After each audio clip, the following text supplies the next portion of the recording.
পুজোর আগে পুজো দেখা এবং তাদের জন্য যারা পুজোটাকে ভিড় অ্যাভয়েড করে দেখতে চায়,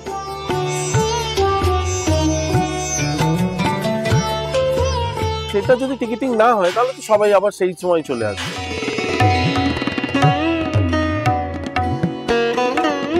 আমার মনে হয় এইটা প্রত্যেক ক্লাবের করা উচিত, ইন্ডিভিজুয়াল টিকিটিং, এবং সেটা ওই মহালয়ের আগে, এবং সেটা খুব নমিনাল একটা চার্জ দিই।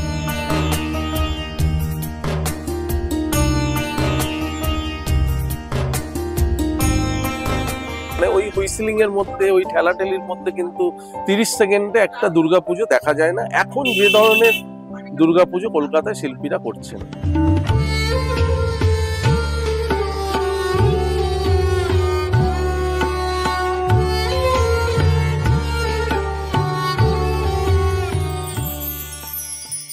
নমস্কার, সিটির মহাপুজোয় আপনাকে স্বাগত। আপনাদের সাথে আমি শান্তনু, আর আমার সাথে এই মুহূর্তে তিনি বাংলার দুর্গাপুজোর মেসি। ইয়েস, বাঙালির শ্রেষ্ঠ উৎসব, এখন ওয়ার্ল্ডের সব থেকে বিগেস্ট কার্নিভাল, বিগেস্ট উৎসবের মেসি যাকে বলে হয়, তিনি আজ আমার সাথে। প্লিজ ওয়েলকাম সুশান্ত শিবানিফা। আপনাকে অসংখ্য ধন্যবাদ। এই নতুন তকমা পেয়েছেন, আপনি নিশ্চয়ই জানেন। এই যে বাংলার দুর্গা উৎসবের মেসি আপনি, কেমন লাগছে এই নতুন তকমা? না, এগুলো হচ্ছে মানুষের ভালোবাসা, আর কিছুই না। এগুলো আমাদের আরো বাড়তি চাপ বাড়িয়ে দেয় যে মাঠে নেমে গোল করতেই হবে, না হলে ওই মেসিরই চূড়ান্ত সমালোচনা আমরা করতে পারি। মানে এটাই তো হচ্ছে বাঙালির যে সংস্কৃতি এবং আড্ডা। একটা চায়ের দোকানে বসে টেন্ডুলকার এক বলে আউট হয়ে গেলে মানে তাকে নিয়ে সমালোচনা তুমুল ঝড়। এই জন্য একটু ওইরকম বড় যদি কোনো নামের পালক তোমার নামের সঙ্গে জুড়ে যায়, খুব ভয়ে থাকতে হয়। আপনি কি জানেন যে শুধুমাত্র আপনার নামের আগে পালক জোড়ে, আপনার নাম টপ 3 মধ্যে আসে। যে বাংলা, আমি বহু প্রবাসীর কাছে শুনেছি যে বাংলার উৎসবের মণ্ডপ সজ্জা, প্রতিমা সজ্জা, ভাবনা চিন্তা, যেদিকে যে অ্যাঙ্গেলে দেখি সেখানেই টপ 2-3-তে আপনার নাম আসে। এটা আজকে নয়, এর আগেও আসতো। এটা আপনাকে বাড়তি চাপ দিত না? না, এটাই চাপ নেই, এটা বরঞ্চ আমাদের কাজের আরো অনুপ্রেরণা যোগায়। কারণ আমি যে প্রায় 28 বছর ধরে একটা ক্ষেত্রে আমার শিল্প চর্চা করছি, এবং তার ডেডিকেশন, তার যে সিরিয়াসনেস, তার যে এই কাজটার সঙ্গে একাত্ম হয়ে যাওয়াটা, এই সবকিছুর জন্যই হয়তো আজকের লোক ভালোবাসছে বা লোকের এই সমাদৃত হচ্ছে আমার কাজগুলো, এবং সেখান থেকেই আরো অনুপ্রেরণা আছে, আরো নিজেকে ছাপিয়ে যাওয়ার একটা তাগিদ থাকে, যে প্রতিনিয়ত নিজেকে নতুন নতুন করে দেখার একটা ইচ্ছে জন্মায়। আমি আপনাকে আরো একটা খবর দিই, অন্যান্য বছর দুর্গাপুজো হয়, আপনার ভাবনা চিন্তা নিয়ে কথা হয়, আপনিও বলেন। এবছর আলোচনার মধ্যে আপনার নাম কিন্তু সবার আগে আসছে, বাই এনি চান্স, বিভিন্ন সার্কামটেন্সে আলোচ্য বিষয় হতে গেলেই আপনার নাম চলে আসছে। আপনি নিশ্চয়ই সেটা জানেন। এটাও হচ্ছে না, এটা ভালোবাসা কি? না, এটা ভালোবাসা, এবং এটা আমার মনে হয় এটা আমি খুব এনজয় করছি।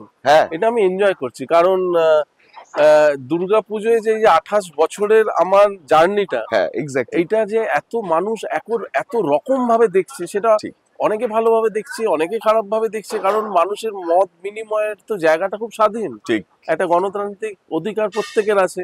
আর আমরা যে শিল্প চর্চাটা যে ক্ষেত্রে করছি, সেটা একটা পাবলিক ফোরাম। এখানে পাবলিক ডাইরেক্টলি তার কিন্তু মানে ভালো লাগা আর ভালো লাগে না সেটা ডাইরেক্টলি বলতে পারে। সুতরাং এটা অনেকটা ওই সিনেমার ফার্স্ট ডে ফার্স্ট শো এর মতো, যে পাবলিক দেখেই রিজেক্ট করে দেয়, আবার পাবলিক দেখে তার প্রতি এতটা আকৃষ্ট হয়ে পড়ে।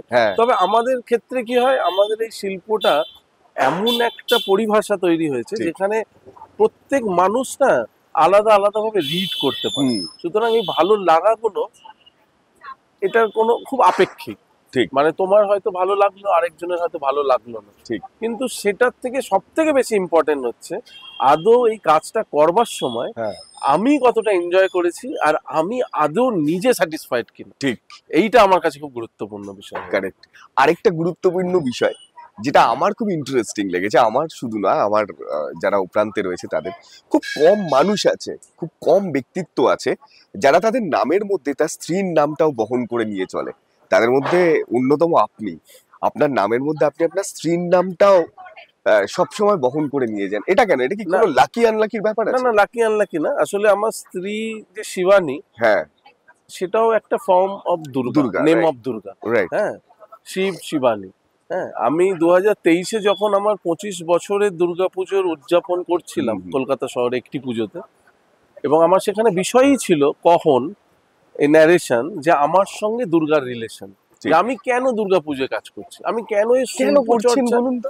এটাই তো আমি এখনো খুঁজছি যে দুর্গা আমাকে কিভাবে আকৃষ্ট করে আমার যে শিল্পচর্চার ক্ষেত্র থেকে সম্পূর্ণ রাস্তায় বা মাঠের মধ্যে আটকে রেখে দিয়েছে, আমি সেখান থেকে বেরোতে পারছি না।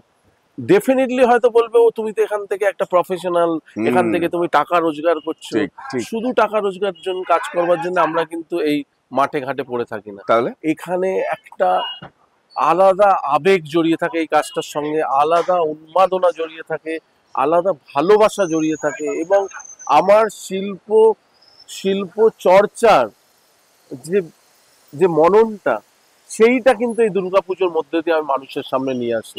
তা এটা থেকেই আমি ভেবেছিলাম যে আমার নামের মধ্যে ওই আমার দুর্গা বা আমার শিল্পের যে পরিভাষা হয়ে উঠছে তাকে ইনক্লুড করব। তা আমি ভেবেছিলাম সুশান্ত দুর্গা পাল করব, আচ্ছা, বাট ফরচুনেটলি আমার যে রিয়েল দুর্গা, হ্যাঁ, মানে আমার জীবনের যে হ্যাঁ, রিয়েল হ্যাঁ, দুর্গা শিবানী, সেও ফর্ম অফ দুর্গা। ঠিক। তা আমার রিয়েল দুর্গা আর আমার শিল্পের দুর্গা। পরিভাষা দুর্গা, দুটো যেন একাত্ম হয়ে আমার নামের মাঝখানে আছে।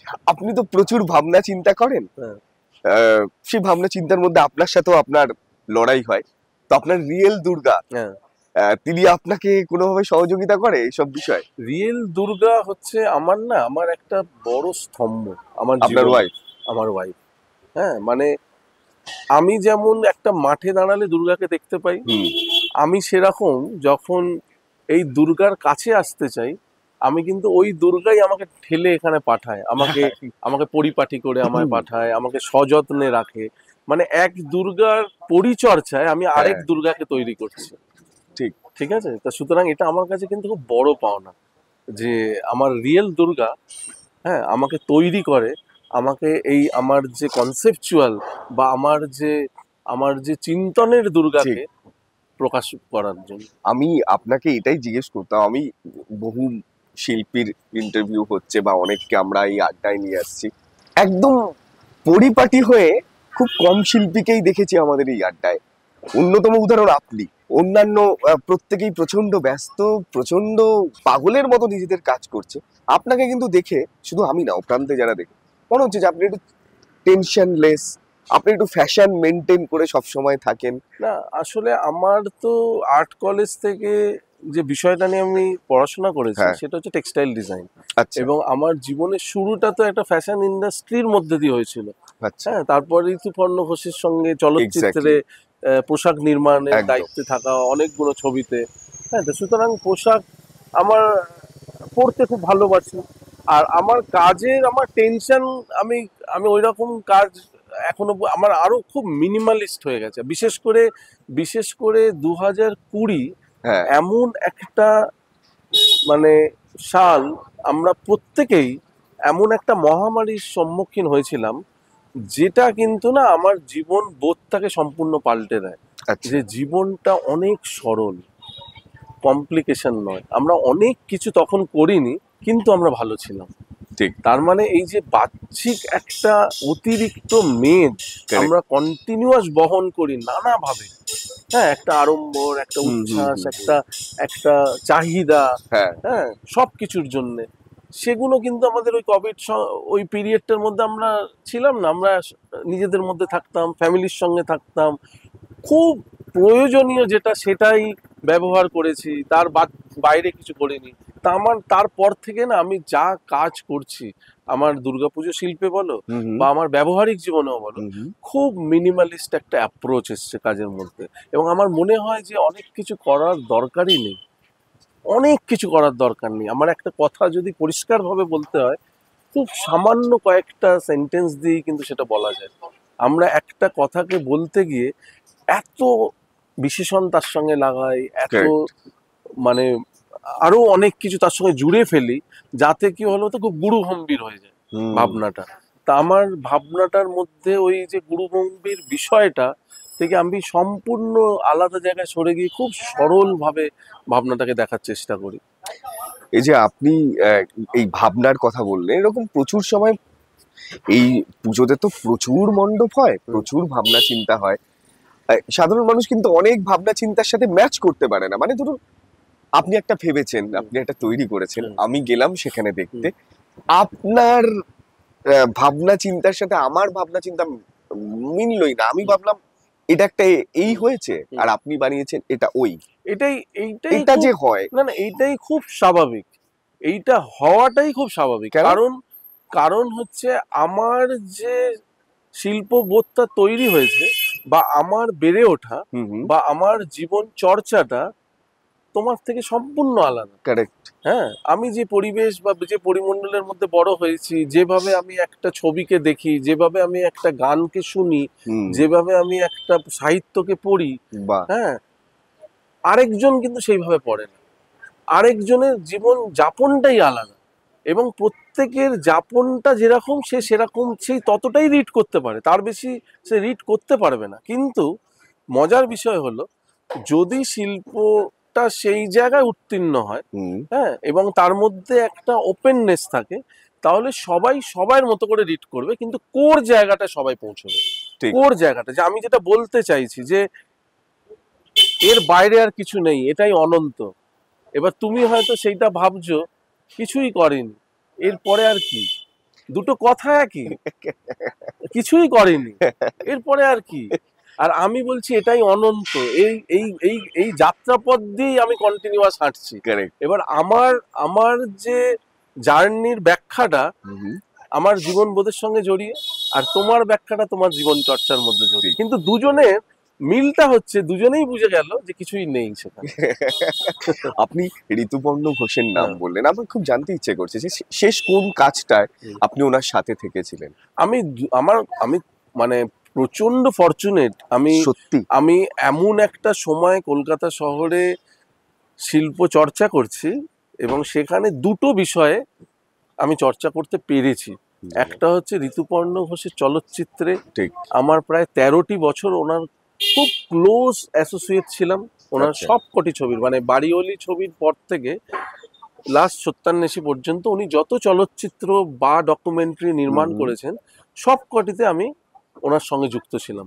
হ্যাঁ, এবং চোখের বালির পর থেকে তো অ্যাজ এ ইউনিট মেম্বার ছিলাম। মানে হয়তো বাড়িওয়ালি, উৎসব, শুভ মহরত, এগুলোতে হয়তো কিছু কমিশন ওয়ার্ক করে দিয়েছি, কিন্তু চোখের বালির পর থেকে ঋতুদা আমাকে as a core unit member হিসেবেই ওনার টিমে রেখেছিল।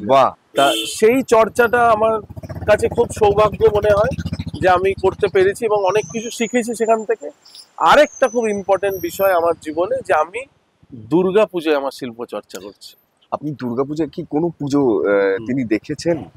আমার পুজো মানে ওনার দুর্গাপুজো দেখা হচ্ছে মানে 2002 এর পর থেকে আমার পুজো দেখাতে নিয়ে যেতে হবে ওনাকে, নয় অষ্টমীর দিন বা নবমীর দিন ওনার বাড়ি থেকে আমাকে গাড়ি করে নিয়ে যেতে হবে, আমার পুজোগুলো দেখাবো, তারপর আবার ওনাকে ইন্দ্রাণী পার্কের বাড়িতে ছেড়ে দেবো, এবং যখন বিজয়া দশমীর সময় ওনার বাড়িতে যাব সেই পুজোগুলো নিয়ে কাটাছেঁড়া হয়, যে কোনটা ভালো লেগেছে দাদার, কোনটা লাগেনি, কোনটা আরেকটু এরকম অন্যরকম করা যেত, বা তুই সামনের বছর এইটা নিয়ে কেন ভাবিস না। হ্যাঁ, এবং অনেক কিছু, মানে আমার বলছি না, আমার শিল্প বোধের অনেকটা জায়গা ঋতুপর্ণ ঘোষ আমার না খুব, আমি এই লোভ সামলাতে পারছি না। আমি ন্যাচারালি এরকম সুযোগ পাই না। নিশ্চয়ই এরকম কোনো কাজ নিয়ে আপনার সাথে এরকম হয়েছে যে আপনাকে বলেছে এই কাজটা এইভাবে না ওইভাবে করা যেতে পারে। আমি চাই না কোনো সংস্থার নাম হোক, কিন্তু আপনি আপনার কাজটা নিয়ে, যেটা নিয়ে ঋতুপর্ণ ঘোষ আপনার সাথে কাটাছেঁড়া করেছে, এবং এবং আমার একটি পুজো 2003 সালে, আমি 2003 সালে একটি পুজো, 2002 সালে আমার একটি পুজো ওপেন করতে যায় ঋতুপর্ণ ঘোষ, মানে ওনাকে দিয়ে আমি ওপেন করাই। হ্যাঁ, সেই বছর প্রথম ঋতুদার সঙ্গে আমি চোখের বালিতে কাজ করব এরকম একটা ঠিক হয়েছে, মানে ঠিক হবে, মানে তখন খুব ক্লোজ একটা সম্পর্ক তৈরি হচ্ছে ঋতুদার সঙ্গে। তাই বলো, ঋতুদা আমার একটা বেহালায় কাজ করেছি, একটা wooden block, wastage wooden block, printing blocks নিয়ে, সেটা তোমাকে দিয়ে ওপেন করা। তা ঋতুদা অভিভূত হয়ে গেছিল পুজোটা দেখাতে, এবং দেখেই মনে হয় ঋতুদার মনে হয়েছিল যে একে হয়তো আমি অ্যাজ এ ইউনিট মেম্বার রাখতে পারি। হ্যাঁ, সেইভাবে করা।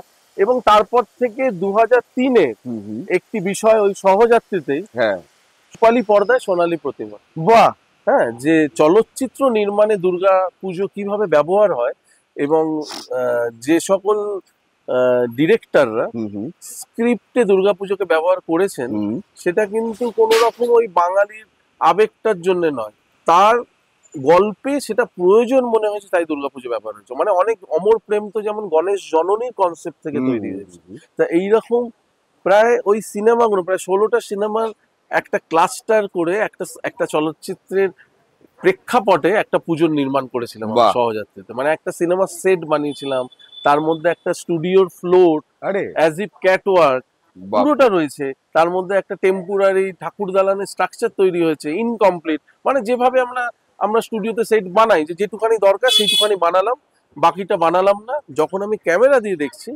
পুরোটা মনে হচ্ছে একটা ফিল্ম চলছে, যে একটা ঠাকুর দালান মনে হচ্ছে। এবং ওখানে লাইভ ক্যামেরা ছিল পুজোর সময় এবং প্রজেকশন ছিল ওই 2003-এ, ওটা লাইভ দেখানো হতো। এবং এই পুরো ভাবনাটার পিছনে যে মানুষটি ছিলেন ঋতুপর্ণ ঘোষ, এবং সেই সময় যেহেতু আমি ওই ইউনিট মেম্বারদের সঙ্গে যুক্ত হয়ে পড়েছি, অর্ঘ্য কমল মিত্র আমার ওই একটা প্রায় 2.5 সেকেন্ডের একটা ভিডিও এডিট করে দিয়েছিলেন পুরো ওই 16টা ছবির ছোট ছোট ক্লিপিংস গুলো দিয়ে। দেবজ্যোতি মিশ্র পুজোর মিউজিক করে দিয়েছিলেন ওই সময়। হ্যাঁ, তো 2003 সালে। তো আমি মানে ঋতুদার সান্নিধ্যে যেমন অনেক কিছু শিখেছি, ভাবনার কিভাবে গভীরে যেতে হয় সেটা ঋতুদার কাছ দিয়ে আমি জেনেছি। আমি আপনি এই যে ভাবনার কথা বললেন, আপনার একটা স্মরণীয় মুহূর্ত যেটা আমরাও গর্বিত হই, এপিজে আব্দুল কালামের হাত থেকে আপনার পুরস্কার পাওয়া, সেই মোমেন্টটা নিশ্চয়ই আপনার জীবনের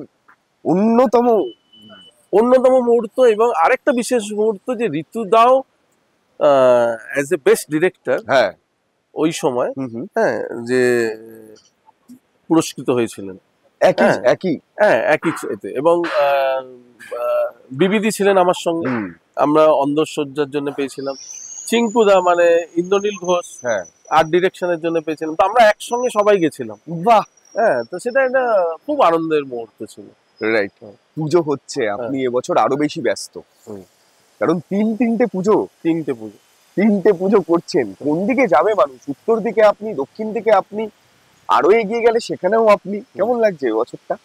না, এটা তো আমাদের প্রত্যেক বছরের একটা রুটিনের মতো। আপনি কি প্রতি বছর এতগুলো করেই পুজো করেন? না, আমি তিনটের বেশি পুজো কোনোদিনই করিনি, তার সম্ভব না। হয়তো আগামী দিনে আর 3টে পুজো করতেও পারবো না, কারণ এতটা প্রেসার এবং এতটা মানুষের চাহিদা, যে একটা সবাই মানে প্রত্যেক পাড়ার লোক আমার দিকে চেয়ে বসে আছে যে সুশান্ত দার হাতে দায়িত্ব দেওয়া হয়েছে, আমরা হয়তো একটা অন্য কিছু জিনিস দেখবো।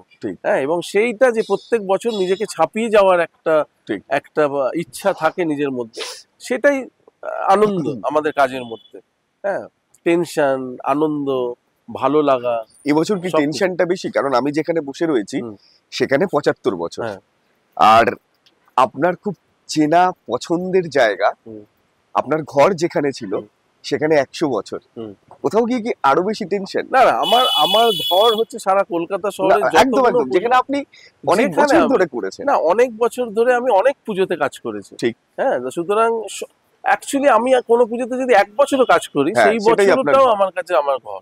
হ্যাঁ, কিন্তু কি হয়, মানে কলকাতা শহরে তো প্রায় আমি ধরো 26-28 বছর ধরে 26-27টা ক্লাবে আমি পুজো করেছি। হ্যাঁ, এবং প্রায় এবছর ধরলে প্রায় 56তম আমি কাজ করছি। বাবা! হ্যাঁ, তা সুতরাং সবার সঙ্গে সম্পর্ক আমার খুব ভালো।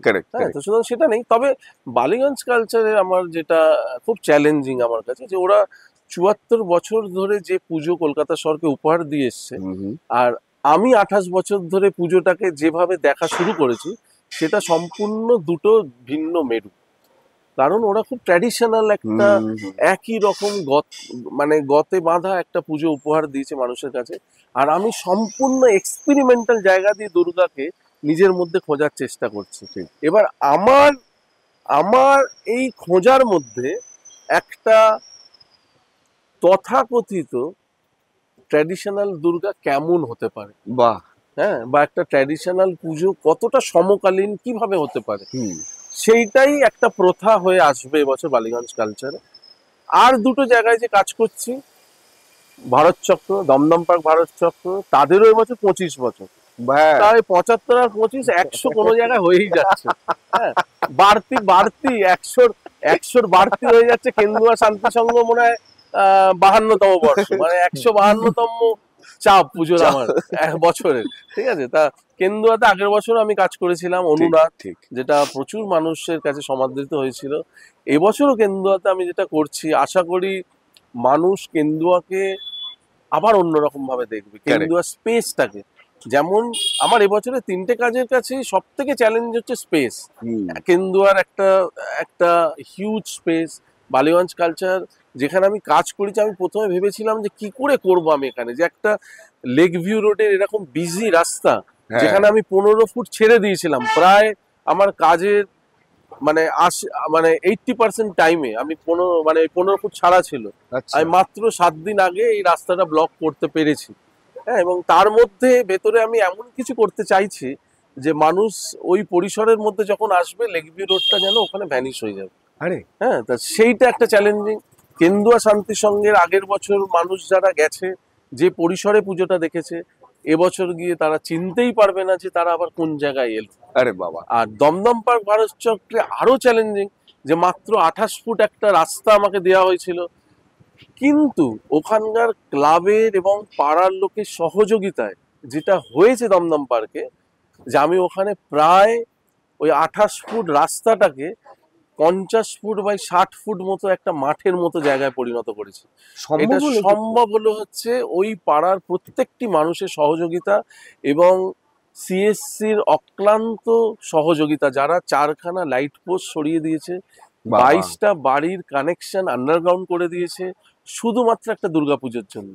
এবং ওইটা যদি না হতো তাহলে হয়তো এই স্পেসটা তৈরি হতো না। তাই 3টে স্পেস মানুষ কিন্তু এবছর চিনতে পারবে না, 3টে জায়গায় যেভাবে আমি ডিজাইন বা যেভাবে আমি প্ল্যানটা করেছি। হ্যাঁ, এটাই খুব চ্যালেঞ্জিং। এবারে তো আরো বেশি অচেনা আপনি।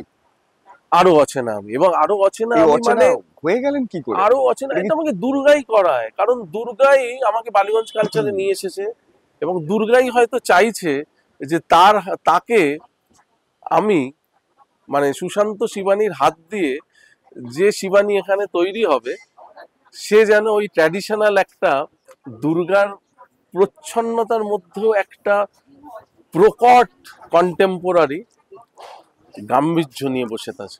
শুনুন তো, আরেকটা কথা জানতে চাই, এটা কি প্রথমবার? কারণ আপনার কাজ বৃহৎ ভাবে বৃহৎ জায়গায় দেখেছি, আপনি কাজ করতে গেলে জায়গা একটা ফ্যাক্ট করতো, একটু স্পেসিয়াস জায়গা আপনি চাইতেন, কিন্তু যেখানে দাঁড়িয়ে রয়েছে আমি, এটা তো অত বেশি বড় জায়গা না।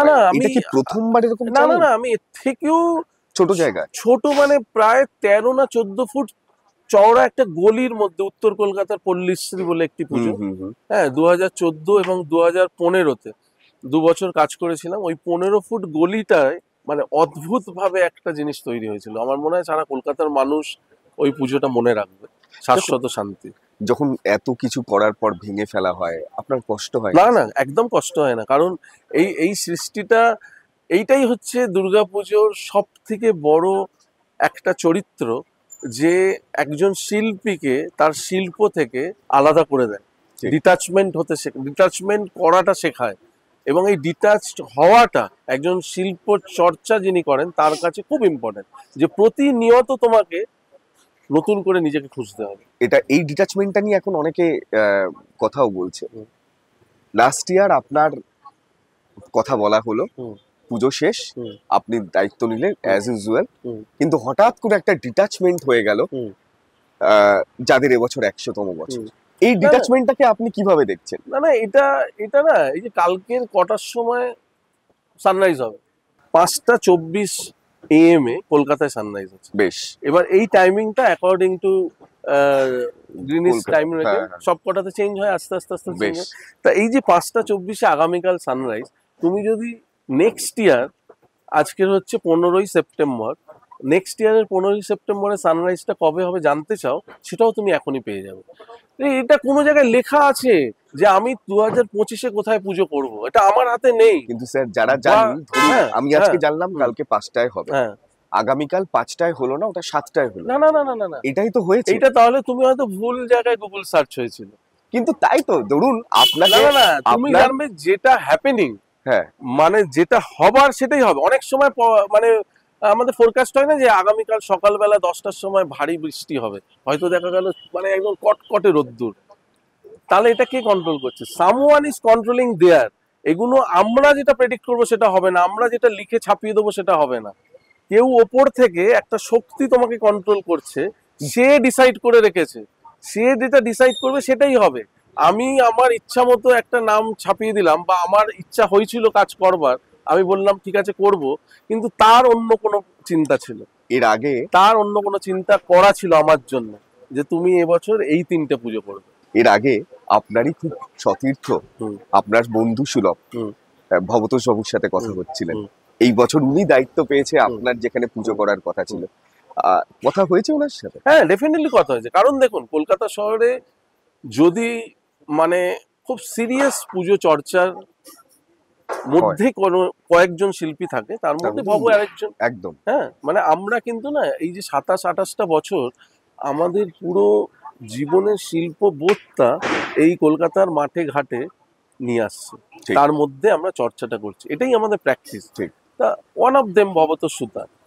তা আমি যখন করছি না, আরেকজনকে যদি তাকে রিপ্লেস করতে হয়, তাহলে সেরকম কন্টেম্পোরারি তো একজনকে করতে হবে। হ্যাঁ, তা সেরকমই করেছে। এবং এটাও তো বলছি না, আমার যেমন লেখা ছিল যে আমি এবছর এই 3টে পুজো করব, সেরকম হয়তো ওইখানেও যে কন্ট্রোল করছিল তার লেখা ছিল যে ওইখানে ভবতোষ সুতারই করবে। Everything is decided. আমরা পুতুলের মতো না, আমরা শুধু পারফর্ম করে যাচ্ছি। স্ক্রিপ্ট অলরেডি কোনো জায়গায় লেখা আছে। আপনি আধ্যাত্মিকতায় বিশ্বাস করেন? আমি আধ্যাত্মিকতা নয়, আমি খুব স্পিরিচুয়াল জায়গা দিয়ে আমি একটা পাওয়ারকে বিশ্বাস করি, যে পাওয়ারটা তুমিও ক্যারি করছো, আমিও ক্যারি করছি, একটা পাখিও ক্যারি করছে, একটা গাছও ক্যারি করছে। ভবতোষ বাবু বলছিলেন যে আপনার সাথে দেখা হয়েছিল, কথাও হয়েছে, পুজো ওরিয়েন্টেড কথাবার্তাও হয়েছে, এরপরেও হয়তো হবে। আপনি কাজ দেখতে যাবেন? নিশ্চয়ই যাব, কেন যাব না? কারণ কাজ, এবং দেখো, কাজ দেখতে যাব তখনই যখন আমাদের এখন কি হয়, এই যে সোশ্যাল মিডিয়াতে এমন ভাবে প্রচার হয়, আমরা প্রায় আস্তে আস্তে জেনে যাচ্ছি কোথায় কি হচ্ছে, কি হচ্ছে। এবারে দেখো, আমরা প্রায় 26-27 বছর ধরে কাজ করছি, সেখানে না মানে খুব সেন্সিটিভ, খুব মন ছোঁয়া যদি কাজ না হয়, সেই জায়গাটা আমি শুধুমাত্র দৃষ্টিনন্দন একটা কাজ দেখবার জন্য যাই না।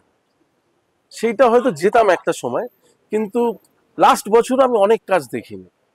লাস্ট বছর ইচ্ছাকৃত না, আমার মানে এমনিতেও 3টে কাজ গত বছর আমি করেছিলাম। 3টে কাজের মধ্যেই আমি থাকতে ভালোবাসি, 3টে কাজের মধ্যে যে দর্শকরা আসে তাদের অভিব্যক্তিগুলো শুনতে ভালো লাগে। হ্যাঁ, তো তার মধ্যেই থাকি। তারপরেও যে কাজগুলো আমার মনে হয় যে না, এটা এবছর দেখা উচিত, না হলে হয়তো কলকাতায় মানে দুর্গাপুজোটাকে আমি আরেকটু এগিয়ে নিয়ে যাওয়ার যে দায়িত্ব আমাদের মধ্যে রয়েছে, সেটা পারবো না। তা যে কাজগুলো আমার মনে হয় যে ওইটা দেখা উচিত, সেই কাজটা ডেফিনেটলি দেখতে যাই। এবছর থেকে মাস আর্ট শুরু, এই বিষয়টা কেমন লাগছে? না, এবছর থেকে মাস আর্ট শুরু, মানে মাস আর্ট তো 2022 থেকে হচ্ছে, কিন্তু এবছর অনেক আগে থেকে ওপেনিংটার বিষয়টা হয়ে গেছে। না না না, এই তো পুজোর আগেই মাস আর্ট তো মহালয়ার আগে থেকেই শুরু হতো। মহালয়ার 3 দিন আগে থেকেই মাস আর্টের এরকম প্রসেসটা, যে পুজোর আগে পুজো দেখার যে মানে ভাবনাটা, সেটা কিন্তু 2022 থেকেই শুরু হয়েছে। আপনার একটা পুজোয় সম্ভবত টিকিটিং এর বিষয় হচ্ছে কি কেন্দুয়ায়? না, আমার 3টে পুজোতেই প্রিভিউ শো করছি, কারণ আমার কাছে মনে হয় যে এই যে মাস আর্টের থেকে যে কনসেপ্টটা তৈরি হয়েছিল, হ্যাঁ, যে এবং সেখানে একটা পার্ট আমিও ছিলাম ওই পুরো প্রসেসটার মধ্যে, হ্যাঁ, যে পুজোর আগে পুজো দেখা এবং তাদের জন্য দেখা যারা পুজোটার এই শিল্প রসটা উপভোগ করতে চায়, যারা পুজোটাকে ভিড় অ্যাভয়েড করে দেখতে চায়, যারা বাইরে থেকে আসছে, যারা বিদেশি, যারা শিল্প রসিক মানুষ, তাদের জন্য পুজোর আগে পুজো দেখা। এবং সেটা যদি টিকিটিং না হয় তাহলে তো সবাই আবার সেই সময় চলে আসবে। তা এই জন্যই করা হয়েছিল। তা আমার মনে হয় এইটা প্রত্যেক ক্লাবের করা উচিত, ইন্ডিভিজুয়ালি টিকিটিং, এবং সেটা ওই মহালয়ের আগেই, এবং সেটা খুব নমিনাল একটা চার্জ দিয়ে, কারণ মানুষকে নির্বিঘ্নে ভিড় ঠেলা থেকে এড়িয়ে গিয়ে পুজোর ওই শিল্পটা উপভোগ করানো দরকার, উপলব্ধি করানোর দরকার। মানে ওই হুইসলিং এর মধ্যে, ওই ঠেলাঠেলির মধ্যে কিন্তু 30 সেকেন্ডে একটা দুর্গাপুজো দেখা যায় না, এখন যে ধরনের দুর্গাপুজো কলকাতায় শিল্পীরা করছেন। টিকিটিং এর শো নিয়ে আমাদের অনেক বক্তব্য থাকবে, কারণ যেহেতু এই বছর এই প্রিভিউ বিষয়টা আসছে, পুজোর আগে কমাস ধরে আপনার এই যে এত ভাবনা চিন্তা, অনেকেই জানতে চায় যে আমরা তো একসাথে 3-4টে কাজ করতে পারি, কিন্তু আপনি 3-4টে ভাবনা ফুটিয়ে তুলছেন। রিসার্চ ওয়ার্ক অনেক দিনের, অনেক সারা বছর ধরে। সারা বছর ধরে এই ভাবনা চিন্তা চলে। এবং শুধু এই যে আমি ধরো আর আজকে 15 তারিখ, 18 তারিখ হচ্ছে আমার দুটো ক্লাবে প্রিভিউ শো শুরু, 19 তারিখ এখানে।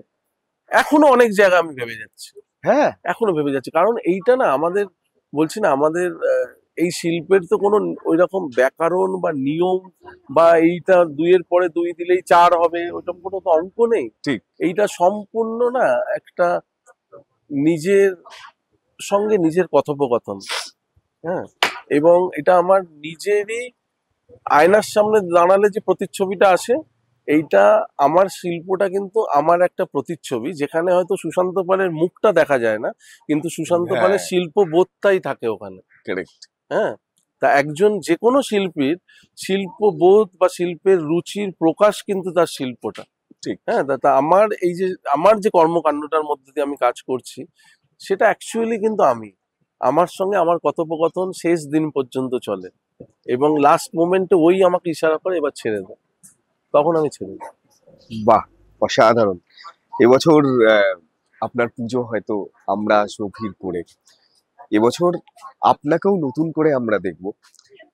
সিটির মহাপুজোয় আপনি আসলেন, একটা প্রশ্ন সবাই জানতে চায় যে আপনাকে নিয়ে তো প্রচুর মানুষ কাজ করতে চায়, আপনাকে নিয়ে কাজ করার প্রথম ক্রাইটেরিয়া কি হতে হবে? বাজেট, একটা হেলদি বাজেট থাকা উচিত, নাকি দারুণ একটা স্পেস থাকা উচিত?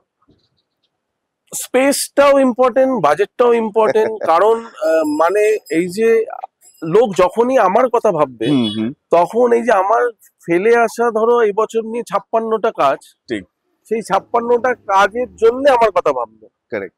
হ্যাঁ, এবং তার ভাবনার পিছনে যেটা গুরুত্বপূর্ণ থাকবে, যে ওই সুশান্তদা নিশ্চয়ই ওই 56টা পুজো থেকে ছাপিয়ে যাবে, নিজেকে চেষ্টা করবে। তা যখনই সেই একটা back of the mind thinking কারোর মধ্যে আসে, কোনো কর্মকর্তার মধ্যে বা অর্গানাইজারের মধ্যে, তখন সে জানে যে সুশান্তদা এতদিন ধরে যা কাজ করেছে বা যেভাবে আস্তে আস্তে একটা পর একটা পদক্ষেপ এগিয়ে যাচ্ছে একটা অজানা উদ্দেশ্যে, দুর্গার খোঁজে, সেইটার জন্যে সমসাময়িক সময়ে যে অর্থনৈতিক কাঠামো, সেই জায়গাটা থেকে তো বাজেটটা প্রতি বছরই আস্তে আস্তে আস্তে আস্তে আস্তে বাড়তেই থাকছে। হ্যাঁ, তো সুতরাং বাজেটটাও ইম্পর্টেন্ট আর স্পেসটাও ইম্পর্টেন্ট, এবং সব থেকে বেশি ইম্পর্টেন্ট যেটা, যে ওই কর্মকর্তাদের একটা আন্তরিক ইচ্ছা ভালো পুজো করবার। মানে শুধুমাত্র কিন্তু অর্থ দিয়ে দিলাম, সুশান্ত পালকে এনগেজ করে দিলাম বা ভবতোষ সুতারকে এনগেজ করে দিলাম, শুধু অর্থ দিয়ে ভালো পুজো হবে না। কিন্তু একজন কর্মকর্তাকে পুরো সময় তার পাশে থাকতে হবে, একটা পরিবেশ সৃষ্টি করে দিতে হবে কাজের উপযোগী, পুরো পাড়ার লোককে সঙ্গে থাকতে হবে, কারণ পাড়ার লোকের একটা অসম্ভব স্যাক্রিফাইস থাকে এই পুরো পুজোটাকে যখন প্রসেসটা তৈরি হয়, প্রচন্ড ভাবে তারা কিন্তু আমাদের সঙ্গে থাকে, না হলে কিন্তু এইরকম কর্মকাণ্ড হয় না। মানে আমার বাড়ির সামনে, তোমার বাড়ির সামনেই যদি আমি কাজ করতাম, দেখতে সকাল 9টা থেকে রাত 9টা পর্যন্ত প্রত্যেক দিন কিছু না কিছু ঠোকার আওয়াজ হচ্ছে, কিছু না কিছু ওয়েল্ডিং এর আওয়াজ হচ্ছে, এই সব কিছু তারা সহ্য করছে 3 মাস ধরে। তা এই স্যাক্রিফাইসের কিন্তু কোনো তুলনা কোনো কিছুর সঙ্গে করা যায় না। হয়তো একজনের বাড়ির কোনো রাস্তার গলির মধ্যে হয়তো আমি কাজ করছি, হয়তো তার জানলা দিয়ে আলো প্রায় 2 মাস ধরে ঢোকেনি, হ্যাঁ, কিন্তু তবুও সে কিছু বলছে না, কারণ সে জানে যে পাড়ার পুজোটা যেন ভালো হয়, পাড়ায় যেন এবছর সুশান্তদা বা ভবতোষদা কাজ করছে, অনেক মানুষ আসবে দেখতে। এইটার জন্যই কিন্তু না এই আবেগ বাঙালি। আরেকটাও বিষয় হয়, আপনি থাকা মানেই সংস্থার বা ক্লাবদের এক্সপেকটেশন আরো হাই অ্যাওয়ার্ডের জন্য, যে আপনি আছেন মানেই সমস্ত বিখ্যাত অ্যাওয়ার্ড গুলো। না না, এটাকে আরেকটা চাপ। না, এইটা তো হচ্ছে একটা জিনিস আরেকটা জিনিসের পরিপূরক। কারেক্ট। হ্যাঁ, মানে তুমি যদি একটা খুব ভালো কাজ করো, তার স্বীকৃতি আসাটাই স্বাভাবিক। যদি না আসে তাহলে হয়তো ম্যানিপুলেশন বা নানান প্রশ্ন বা নানান কথা উঠতেই পারে, কিন্তু ভালো কাজ করাটা আগে ইম্পর্টেন্ট, তারপরে তার সঙ্গে কিন্তু পুরস্কারটাও চলে আসে। আপনার জন্য বাড়তি প্রেসার হয় কোথাও? না না, আগে একটা সময় হয়তো প্রথম দিকে মনে হতো যে পুরস্কার পুরস্কার পুরস্কার ক্লাবগুলো এরম ভাবে চাইছে, কিন্তু এখন না পুরস্কারের থেকেও খুব ইম্পর্টেন্ট যে আমি কি আদেও লাস্ট ইয়ার যেটা ভেবেছিলাম তার থেকে নিজেকে ছাপাতে পারলাম, বা মানুষকে আমি কি আবার নতুন কিছু দিতে পারলাম, এইটা আমার কাছে খুব ইম্পর্টেন্ট। বাহ, অসংখ্য ধন্যবাদ। কারণ ইম্পর্টেন্ট সময়, খুব গুরুত্বপূর্ণ একটা সেশন যাচ্ছে, প্রচুর কিছু জানতে ইচ্ছে করছে, কিন্তু সব জানা যদি একবারে হয়ে যায়। না না, আপনার সাথে 28 বছরের জার্নি 10 মিনিট 15 মিনিটে তো সম্ভব নয়। আমরা তবুও অনেক কিছু বললাম। হ্যাঁ, তাই সিটির মহাপুজো, যেমন কলকাতার পুজো আজকে বিশ্বজনীন, ঠিক সেরকম আমাদের প্রত্যেকের দায়িত্ব। আমরা যারা কর্মকর্তারা আমাদেরকে মাঠে নামাচ্ছে, আমরা যারা শিল্পীরা এখনো ধরো 10টা 12 বাজে, আমি আজকের হয়তো বাড়িতে পৌঁছবো আগামীকাল ভোর 3টে বা 4টের সময়, জানি না, হয়তো 5টাও বেজে যেতে পারে ভোরের আলো ফোটার পরে। তা এই যে আমার সঙ্গে এতগুলো মানুষ একসঙ্গে রাত জেগে কাজ করছে, এদের প্রত্যেকের যে আবেগ দিয়ে একটা জিনিস তৈরি হচ্ছে, আমাদের বাংলার প্রত্যেকটি মানুষের দায়িত্ব বেড়ে যায়, প্রত্যেকটি মিডিয়া পার্সনের দায়িত্ব বেড়ে যায়, এইটা সারা পৃথিবীর কাছে পৌঁছে নিয়ে দেওয়ার। কারেক্ট। তা সিটি মহাপুজোর এই চ্যানেলের প্রত্যেকটি দর্শককে আমি বলছি যে পুজোর সময় পুজো দেখুন। কলকাতার পুজো মতো জিনিস সারা পৃথিবীতে কোনোদিন হয়নি, আর হয়তো আগামী দিনে হবেও না, এই যে কর্মযোগ্যটা এখানে চলে। শেষ প্রশ্ন, এটা শুধু আমার নয়, অনেকের প্রশ্ন। আহ এবছর হয়নি, কিন্তু এর পরে যদি কখনো টালা প্রত্যয় আপনাকে অ্যাপ্রোচ করে তাদের সাথে কাজ করার, আপনি করবেন? যদি কোনোদিন লেখা থাকে যে কোথায় লেখা থাকবে? আগামী বৃহস্পতিবার সূর্যোদয় 5টা 25-এর জায়গায় 4টে 25-এ হবে, এবং 4টে 25-এই সূর্যোদয় হবে, তাহলে হয়তো আমি নিশ্চয়ই করব। এটা আমার হাতেও নেই, তোমার হাতেও নেই, কোনো কর্মকর্তার হাতেও নেই, ওনার হাতে আছে। উনি বলতে কিন্তু এটা দুর্গা নয়, উনি বলতে কিন্তু কোনো রিলিজিয়াস বা রিচুয়ালস বা কোনো রকম দেবতা নয়। উনি হচ্ছে, ওনার ওনার জেন্ডারটাও আমি জানি না, উনি কি আকারে আছে আমি জানি না, ওই ফর্মটাই বা কি আমি জানি না, তাকেই আমি খুঁজছি অ্যাকচুয়ালি, জানো তো, তাকেই আমি খুঁজছি এই যে কে সে, এই উত্তরে কার বুঝবে যারা এই কার প্রশ্ন করছে। কার এত ক্ষমতা, সে এই পৃথিবীর ব্রহ্মাণ্ডটাকে কন্ট্রোল করছে, এতগুলো জীবকে কন্ট্রোল করছে, সবকিছু কন্ট্রোল করছে, কে সে? উত্তরটা কি পাবে যারা এই প্রশ্নের জন্য, উত্তরের জন্য অপেক্ষা করেছে, যাদের তাদেরকেও খুঁজতে বলছি যে খোঁজো এই শক্তিটা কি, তাদেরকেও খুঁজে বলি। এবং এইটা না, এটা খুব ইম্পর্টেন্ট, খুব ভালো বলেছো, এই উত্তরটা খোঁজাটা কেন তাহলে ইম্পর্টেন্ট। আমি আরেকবার প্রশ্নটা করি তাহলে। আজকের আমি বলি, আজকের না আমরা মানুষ হয়ে না, আমরা কোথাও যেন না যে আমাদের মনুষ্যত্বতা থেকে হারিয়ে যাচ্ছে। কারণ আমরা যে মানুষ, আমরা যে ভাবতে পারি, আমরা যে এক্সপ্রেস করতে পারি, সেটা যেন না কতটা কতটা মানে নিচে নেমে যাচ্ছে আমাদের মানসিকতা। যে একটা মানুষ একটা মানুষকে কিছু বিশ্বাসের নামে হানাহানি করছে, কিছু বর্ণের নামে হানাহানি করছে, কিছু কিছু জাতের নামে হানাহানি করছে, যেখানে আমরা 21st সেঞ্চুরিতে আরেকটা গ্রহের সন্ধান করছি। সেই গ্রহের মধ্যে কি দেবতা আছে? আছে কি কোনো দেবতা সেখানে আছে, উপস্থিত আছে কোনো দেবতা বা কোনো মন্দিরের এক্সিস্টেন্স আছে? মেনে তো বিশ্বাস তো করি যে মন্দিরে দেবতা থাকে। মন্দিরে বিশ্বাস নেই, মন্দিরে দেবতা থাকে না, দেবতা তোমার মধ্যে থাকে। তুমি তাকে খুঁজতে মন্দিরে যাচ্ছ একটা মাটির মূর্তির মধ্যে। ওই নিরাকার সত্তাটা, ওই যে পাওয়ারটা বলছিলাম না, তার কোনো লিঙ্গ নেই, তার কোনো আকার নেই, তার কোনো রূপ নেই, কিন্তু সে একটা খুব পাওয়ারফুল, সেই কন্ট্রোল করছে। সে যদি চায় তবে হবে। সে যদি চায় সবকিছু হতে পারে। সে যদি চায় এই পৃথিবী আগামী কয়েক সেকেন্ডের মধ্যে ধ্বংস হয়ে যেতে পারে। আমি চাই না, আমরা কেউ চাই না, কিন্তু কিন্তু সে যদি তাই তবেই হবে। এই সেটা খুব ইম্পর্টেন্ট। এবং এই শের খোঁজেই আজকের এই এপিসোড শেষ করব। আমাদের সিটিতে আরো একটি ইনিশিয়েটিভ নেওয়া হয়, আপনারা সেটার পার্ট হন। যারা আমাদের মতো স্বাচ্ছন্দ্য জীবনযাপন করছে না, তাদের মুখে হাসি ফোটানোর একটা প্রয়াস আমরা করি। এই প্রয়াসটাকে বা এই উদ্যোগটাকে কেমন লাগে? সিটি কেবলের বিজয়া সম্মেলনী যেদিন থেকে কলকাতা শহরে হচ্ছে, সেই দিন থেকে প্রত্যেক বছর কিন্তু আমি সেখানে যাই, এবং অসম্ভব সুন্দর একটা আতিথেয়তা, প্রায় প্রায় মনে হয়। এবং ওই সিটির যে বিজয় সম্মেলনীটা, আমার মনে হয় পরের বছরে পুজোর যাত্রা ওখান থেকে শুরু হয়। ঠিক আছে, কারণ প্রত্যেকটা অনেক ক্লাবের মানুষের সঙ্গে দেখা হয়, অনেক শিল্পী বন্ধুরা একসঙ্গে ওখানে একত্রিত হয়, এবং তোমাদের আরো ইনিশিয়েটিভ থাকে যে অনেক ডিসেবল মানুষদের একসঙ্গে তোমরা সেখানে নিয়ে আনন্দ করো। ঠিক, হ্যাঁ, বিজয় সম্মেলনের মধ্যে তাদেরকে নিয়ে আসো। হ্যাঁ, তা সেটাও তাদের সঙ্গে আমাদের আলাপ পরিচয় হয়। তা এটা খুব মানে একটা আহ, মানে প্রশংসনীয় একটা প্রচেষ্টা, যেটা কলকাতার দুর্গাপুজোর একটা একটা পার্ট হয়ে উঠেছে সিটির বিজয় সম্মেলনে। তা এটা আরো এগিয়ে যাক, আমরা ডেফিনেটলি সাথে আছি, এবং তোমরাও আমাদের সাথে থাকো, দুর্গাপুজোর সাথে থাকো, দুর্গাপুজোকে এগিয়ে নিয়ে যাই। আপনাকে অনেক অনেক ধন্যবাদ। গোটা পুজোটা নয়, গোটা বছরটা আপনি হাসতে হাসতে আনন্দে কাটান। অনেক ভালো লাগলো, অনেক Thank you. ধন্যবাদ। এর পুজো আমাদের স্টার এই এপিসোড আপনার কেমন লাগলো? যদি ভালো লেগে থাকে প্লিজ কমেন্ট করে জানাবেন। আর আপনার চোখে আপনার স্টার কারা সেটাও কিন্তু আমাদের কমেন্ট বক্সে জানাতে ভুলবেন না। তাই দেখতে থাকুন এই এপিসোড আর সাবস্ক্রাইব করুন।